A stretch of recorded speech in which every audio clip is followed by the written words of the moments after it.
وَإِذْ قُلْتُمْ يَا مُوسَىٰ، اور وہ وقت یاد کرو جب اے بنی اسرائیل تم نے وقت کے پیغمبر سے کہا، موسیٰ علیہ السلام سے، لَن نُؤْمِنَ لَكَ حَتَّى نَرَى اللَّهَ جَهْرَةً، ہم ہرگز اس وقت تک ایمان نہیں لائیں گے جب تک کہ اپنی آنکھوں سے اللہ کو نہ دیکھ لیں۔ اب یہ ڈیمانڈ تو ان کی درست نہیں تھی، کیونکہ دیکھ کر مانا تو کیا مانا؟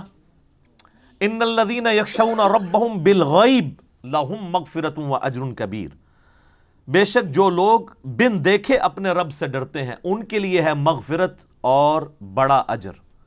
دیکھ کے تو سب نے مان لینا۔ فَأَخَذَتْكُمُ الصَّاعِقَةُ، تو تمہیں آ پکڑا بجلی کی کڑک نے، وَأَنْتُمْ تَنظُرُونَ، اور تم یہ منظر اپنی آنکھوں سے دیکھ رہے تھے۔ اس کی ڈیٹیلز جو ہے وہ اسرائیلی روایتوں میں ملتی ہے، ان کی کوئی اتھینٹسٹی اس طریقے سے تو نہیں ہے، کہ چند منتخب کیے لوگ 70 کے قریب موسیٰ علیہ السلام نے، اور اللہ سے سفارش کی کہ یا اللہ یہ بڑے بڑے لوگوں کو جو قبیلوں کے سردار، یہ بڑے بزرگ ہیں، ان کو اپنی زیارت کروا دے۔ تو ظاہر ہے کہ یہ ڈیمانڈ ہی غلط تھی۔ تو اللہ تعالیٰ کی طرف سے عطاب کی ایک کڑک آئی بجلی کی، اور وہ یہ منظر دیکھ رہے تھے، تو اس کی وجہ سے وہ لوگ موقع پر ہی مر گئے۔ بعض لوگ کہتے ہیں کہ بے ہوش ہو گئے، لیکن اگلے الفاظ اس کو سپورٹ نہیں کرتے، موت کا ذکر ہے۔ ثم بعثناکم من بعد موتکم، پھر ہم نے تمہیں دوبارہ سے زندہ کیا تمہاری موت کے بعد، لعلکم تشکرون، تاکہ تم اللہ کے شکر گزار بندے بنو۔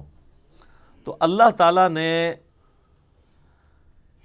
موسیٰ علیہ السلام کے ان لوگوں کو جنہوں نے یہ ڈیمانڈ کی تھی ان پر گرفت فرمائی، اور ان کو اس بجلی کڑک میں سے موت میں چلے گئے۔ اور پھر ظاہر ہے کہ اب سفارش کون لے کے آیا ہوا تھا؟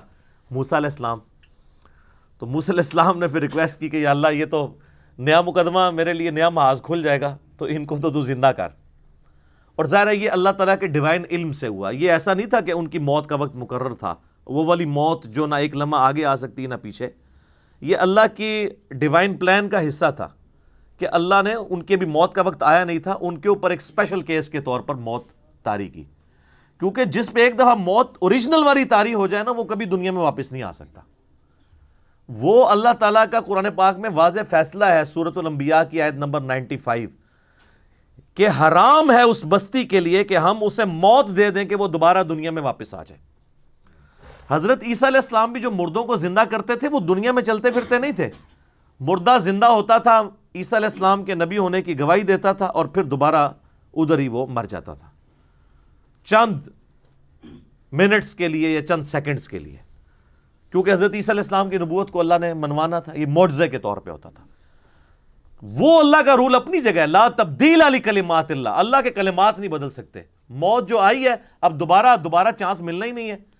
یہ تو قرآن حکیم میں درجنوں آیات ہیں کہ کافر قیامت والے دن کہیں گے یا اللہ ایک دفعہ دنیا میں دوبارہ بھیج دے، ہم تیری اطاعت میں زندگی گزاریں گے۔ تو اللہ فرمائے گا موقع تو ایک ہی تھا، تو یہ ہو ہی نہیں سکتا کہ دوبارہ کسی کو موقع مل جائے، ورنہ مرنے کے بعد بندہ زندہ ہو جائے تو پھر وہ کہے کہ جی اب یہ دوسری والی زندگی میں اویل کروں، تو ایسا ہو نہیں سکتا۔ اس لیے میں کہتا ہوں کہ سب سے خطرناک بازی جو ہے نا وہ یہ زندگی کی بازی ہے۔ اصل میں کامیاب وہ ہے جو زندگی کی بازی جیت جائے۔ دنیا میں کوئی شخص بڑے سے بڑے عہدے پر بھی فائز ہو جائے، مرنے کے بعد اسے وہی 2 گز کی زمین ہی ملنی ہے۔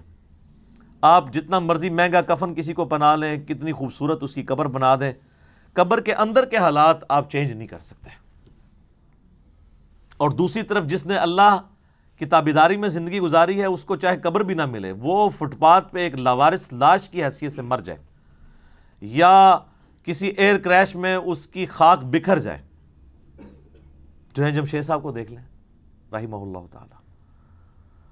تو باقی تو یہ جو تابوت آپ کو نظر آ رہا ہوتا ہے، یہ تو ایویں ٹوٹلی پورا کیا ہوتا تو اس کے اندر کچھ بھی نہیں ہے، لیکن مرنے کے بعد اللہ تعالیٰ نیا جسم، نیا کفن، جنتی سب کچھ دے دیتا ہے، تو فرق ہی نہیں پڑتا۔ تو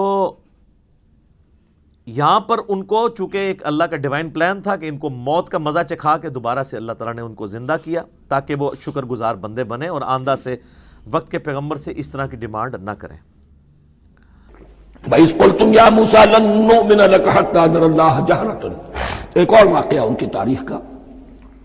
اور یاد کرو جب کہ تم نے کہا تھا اے موسیٰ ہم تو تمہاری بات نہیں مانیں گے۔ ایمان کے بعد جب لام کا حرف آئے تو اس کے معنی صرف تصدیق کے ہوتے ہیں۔ لن نؤمن لک، ہم آپ کی بات کی تصدیق نہیں کریں گے، حتی نری اللہ جہرۃ، جب تک کہ ہم دیکھ نہ لیں اللہ کو عیاناً۔ ہمیں کیا پتا اللہ نے یہ کتاب دی آپ کو، آپ تو لے کر آ گئے، ہمارے سامنے تو پتھر کی کچھ تختیاں ہیں، اس پہ کچھ لکھا ہوا، کس نے لکھا ہمیں کیا پتا۔ اب دیکھیے ایک حضرت موسیٰ کی خواہش تھی رب ارنی انظر الیک، وہ کچھ اور شے تھی۔ یہ تخریبی ذہن ہے جو یہ کہہ رہا ہے کہ ہم بھی چاہتے ہیں کہ اللہ کو اپنی آنکھوں سے دیکھیں اور معلوم ہو کہ واقعی اس نے یہ کتاب آپ کو دی ہے۔ فَأَخَذَتْكُمُ الصَّاعِقَةُ، تو تمہیں آپ پکڑا ایک بہت بڑی کڑک نے، ایک بہت بڑی کڑک ہوئی اور سب کے سب مردہ ہو گئے۔ وَأَنْتُمْ تَنظُرُونَ، تمہارے دیکھتے دیکھتے ایک کڑک نے تمہیں آ لیا۔ ثُمَّ بَعَثْنَاكُمْ مِنْ بَعْدِ مَوْتِكُمْ، پھر ہم نے تمہیں دوبارہ اٹھایا تمہاری موت کے بعد۔ بعض لوگ اس کی یہ تعویل کر رہے ہیں کہ یہ موت نہیں تھی بلکہ بے ہوش ہو گئے تھے، یعنی جو بھی کڑک تھی اس کی وجہ سے سب کے سب بے ہوش ہو کے گر گئے۔ لیکن میرے نزدیک یہاں تعویل کی ضرورت نہیں، بعد سے بعد الموت اللہ کے لیے کوئی مشکل نہیں۔